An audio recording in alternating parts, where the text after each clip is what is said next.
Hello students, good morning.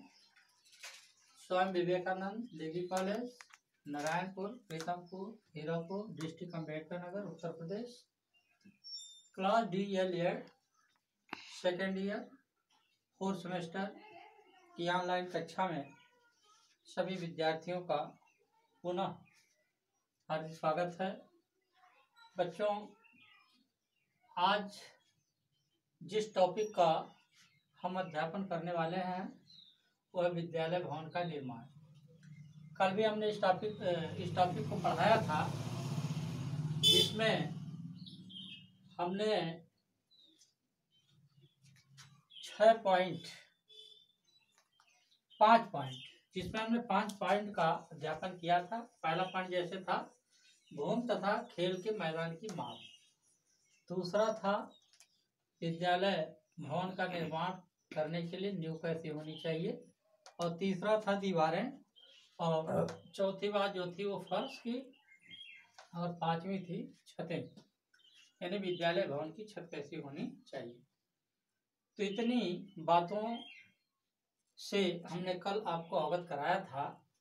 आज छठा point है विद्यालय की मंजिलें।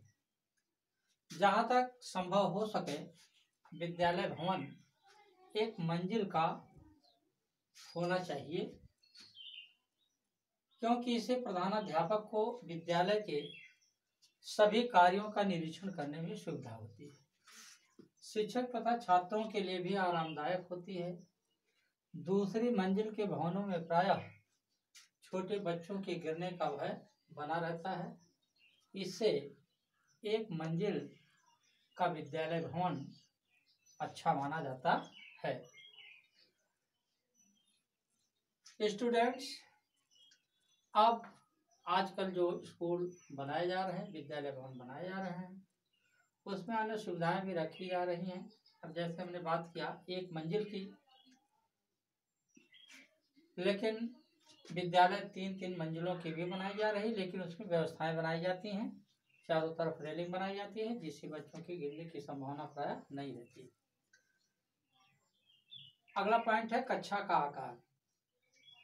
कक्षा का आकार कैसा होना चाहिए जिससे बच्चे विद्यालय में सुचारू रूप से अध्ययन कर सकें।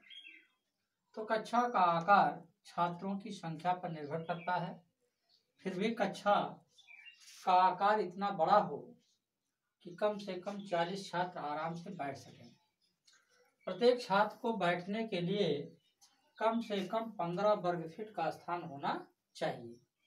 तो मुख्य बात है एक कमरे में कम से कम 40 छात्र बैठ सकें, और एक छात्र को बैठने के लिए कम से कम 15 वर्ग फीट का स्थान होना चाहिए। कक्षा चतुर्भुज के आकार का हो तो अच्छा माना जाता है। कक्षा की लंबाई चौड़ाई से 1.25 गुनी अधिक नहीं होनी चाहिए। कक्षा की जो लंबाई है वो चौड़ाई के 1.25 गुनी से अधिक नहीं होनी चाहिए। पर्याप्त प्रकाश कक्षा में आ जा सके, इसकी पूरी व्यवस्था होनी चाहिए और पर्याप्त ध्यान रखने की आवश्यकता है। 8वां पॉइंट है प्रवेश द्वार। स्टूडेंट्स, विद्यालय भवन में प्रवेश द्वार इतने होने चाहिए कि पूरा विद्यालय भवन 4 मिनट में खाली हो सके।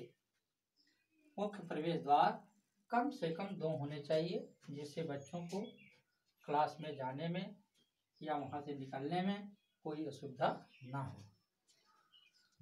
9वां पॉइंट है साइकिल स्टैंड, पेयजल तथा कैंटीन की व्यवस्था। स्टूडेंट्स, आपको अवगत होना चाहिए कि विद्यालय भवन का जब निर्माण हो, उसमें विद्यालय में पढ़ने वाले छात्रों के साइकिल को रखने की समुचित व्यवस्था होनी चाहिए। उसके लिए साइकिल स्टैंड होना आवश्यक है। बच्चों को शुद्ध पेयजल की व्यवस्था होनी चाहिए और कैंटीन की भी व्यवस्था होनी चाहिए, ताकि बच्चे स्कूल से बाहर सड़क पर ना जा सकें और वहाँ अनर्गल चीज़ों का इस्तेमाल करते हैं, खाते पीते हैं, जिससे उनके स्वास्थ्य में गिरावट आती है। तो उनके स्वास्थ्य को बनाए रखने के लिए कैंटीन की व्यवस्था भी होनी चाहिए। 10वां पॉइंट है प्रकाश व्यवस्था। विद्यालय के प्रत्येक कमरे में प्रकाश की समुचित व्यवस्था होनी चाहिए। ऐसा ना हो कि कमरे में अंधेरा हो, बच्चों को पढ़ने के लिए दिक्कत हो और वहाँ पर इलेक्ट्रिक लाइट की व्यवस्था करनी पड़े। इसलिए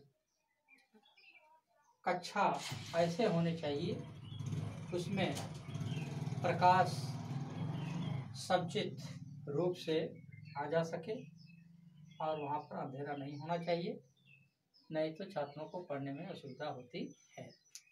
स्टूडेंट्स, अगला पॉइंट अब कल वाले टॉपिक में हम आपको अवगत कराएंगे। Okay, thank you.